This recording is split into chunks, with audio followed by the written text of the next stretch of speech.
Subscribe or you'll be visited by the toll troll. Is the 2.7% rule the current standard for retirement spending? Seems I'd need at least 2 million to retire frugally. Nope, we're heading into the greatest inflationary depression ever known to man, with the end of fiat being the result. 2.7% might have been great 50 years ago though. It's either that, or 5% if you go by the revised Trinity study. At the end of the day, the lower your SWR, the more likely you'll survive whatever unexpected nonsense the world throws at you. Even that 2.7% rule as crafted has a 5% failure rate. I'd suggest that even after you reach your make it number, you keep 5 to 10% of your portfolio in Bitcoin beside the usual stock/bond mix. It would allow you to survive some scenarios where stock/bond portfolios alone would do very poorly, as well as generally improve your portfolio efficiency. We're heading into the greatest inflationary depression ever known to man, with the end of fiat being the result. Then I will finally have sex.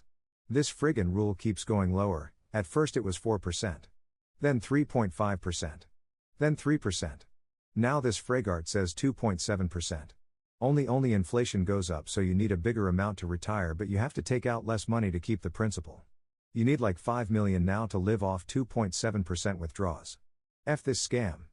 Bonds F up your withdrawal strategy, it's heckin' regarded. Look at this study. So basically you need 100% on the S&P 500 and you cannot withdraw more than 3%. I'm not sure if this still grows your capital or this means it just doesn't consume it and you can at least maintain it. 5%, you're heckin' dreaming. And since these tests are always done on a 100% S&P 500 portfolio, you need to be sure that you can live off that 3% withdrawal even if it crashes hard. So basically you need around 3 million minimum to get a decent wage, even on a crash. Heck. If you bothered watching OP's video, you'd get a clear explanation as to why this could be shaky ground on which to plan your future. How the heck can old people not live frugally? Assuming they have their home paid for, they should easily be able to live on 20k a year. But moo bills. Social Security can cover that shite. But moo going out to eat 5 times a week. You literally have 24 hours a day of free time. Literally your entire day. Start cooking. But moo Carnival cruises. F off. You literally had 60 years to go on cruises and shite. Nobody wants to see your fossilized ace on a cruise ship, slipping and breaking a hip. What exciting activities would your ancient as do on a cruise ship?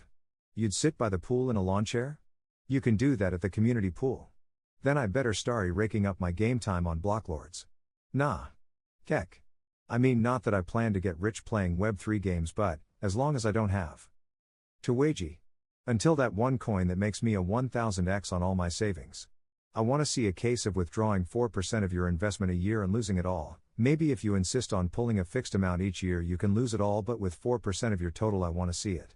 Average S&P return would allow you to withdraw 4% and grow your portfolio year over year, not decrease it. The 4% is fixed, in that you are pulling the same amount every year, but it's also in real value, including inflation, so you are withdrawing more nominally every year.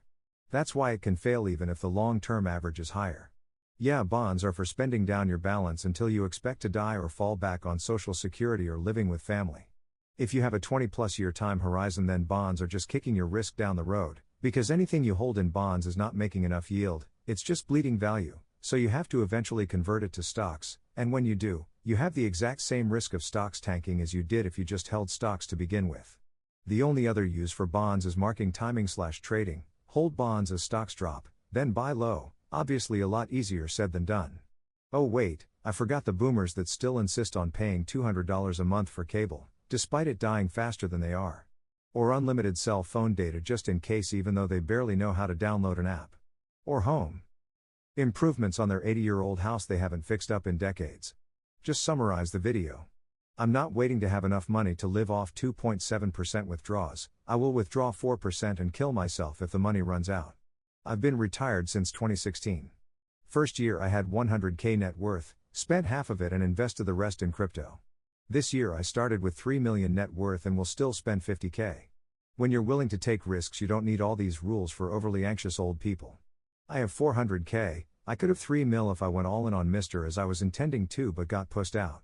Now I'm worried to go all in case there is a hard landing recession and we get effed. Well, the video still says 4% succeeds 82.6% of the time, while 2.7% gets you to 95%.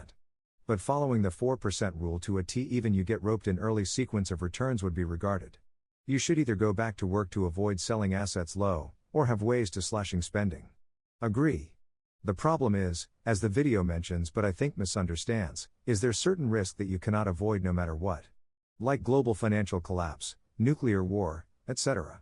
If this is 20 to 30%, then the difference is only like 82.6% versus 95% of the 70 to 80% chance shite doesn't hit the fan, so the difference is slight, but you need almost 50% more assets to only withdraw 2.7%, all the while the world could end before you even started your real life.